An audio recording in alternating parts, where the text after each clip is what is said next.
थाड़ा अपना पंजाबी शायर मुहम्मद आरिफ शहजाद एक डूंगी सोच दे नाल थाड़ी खिदमत विच हाज़र है। ते दोस्तों अज असीं गल करांगे वेले दी ते वेले दे सांझ दे।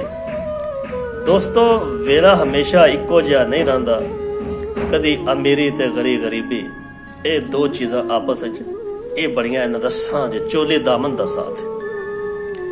बड़े बड़े दोस्तों में वो लोग डिठे ने ਜਿਹੜੇ कल वक्त के हाकम सन बादशाह सन, मगर अज वो लोग गलियां दे विच मंगदे फिरदे मैं डिठे। तो कोई वो लोग सन ਜਿਹੜੇ गुरबत की लकीर तो बादशाह बन बैठे ने। दोस्तों इस जगह ते शायर ने कुछ इस तरह लिखा है कि सौ गए ने कोई मिट्टियां थले, सौ गए ने कोई मिट्टियां थले, कोई फेर गए ने अखां। सौ गए ने कोई मिट्टियां थले, कोई फेर गए ने अखां। तेरे वर्गे बेली सन मेरे भी कल लखां।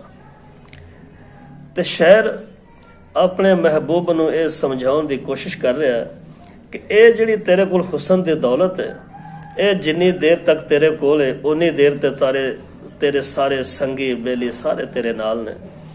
जदों ये तेरे कोल दौलत नहीं रहेगी, हौली हौली करके तेरे कोल सारे मुंह मुड़ जाएंगे।